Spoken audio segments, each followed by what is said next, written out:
Uma kuqala iviki zizoma kanje, sesibheke kumhla ka-21 Novemba 2025, ngo-2 emini kuzobe sekudedelwa izinto nangononina.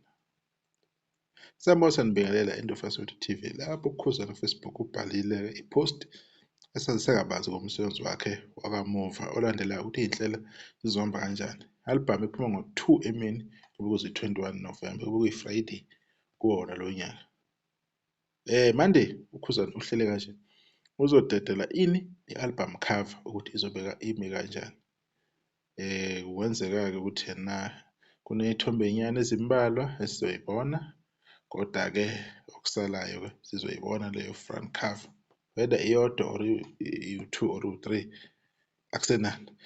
Tuesday 18 ngoNovemba, i-track list iyona abantu abayilindele kakhulu-ke abafuna ukuyazi ukuthi-ke u-track 9, u-track number 1, 2, 3, 4 bame kanjani, because izona ngoma ey'hle abahlosile lezo. Uma ubuyela emuva ubhema ama-album kaKhuzani uzobona ukuthi since aqala nje ukucula akuhlukile kakhulu akwenzayo. Cishe kube simila isitayela sakhe-ke naye leso. Bese kuthi ngeyi-Wednesday 19 November, i-promo, kuyaziwa ukuthi uNjinji uyayishaya i-promo. Ngiyakhumbula eshaya i-promo lapho ngo-2020 Sipoke Singafi. Ngiyakhumbula eshaya i-promo last year, Angidlali Ney'ngane, le yaduma kakhulu yaba ne-trend, i-promo ifika.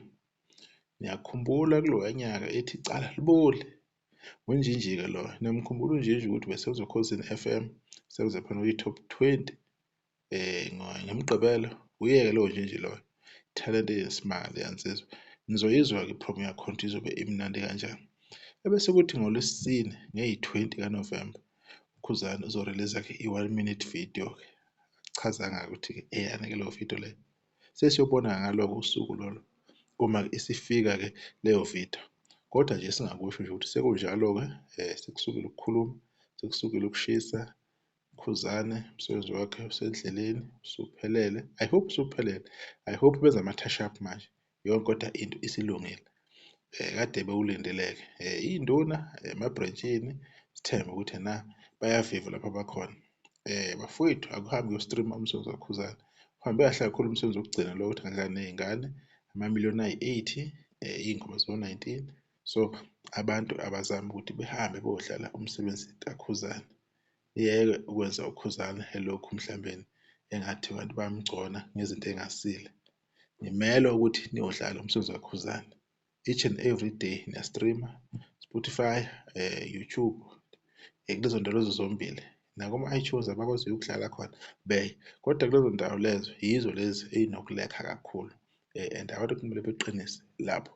Kuzoba noshintsho-ke, ama-trending chats, kuzoba noshintsho. Nisazobona nje izinto zenzeka since bebaningi abaculi abakhiphile. Recently nizobona nje iy'nombolo zikhuphuka, abanye behla kuma-trending list ngoba isebenza kanjalo into ka-music. Other than that nje sithi-ke hhayi sekunjalo. Sesilinde-ke i-album yakhe uKhuzani. Siyabonga kahle, sodibona okuzayo.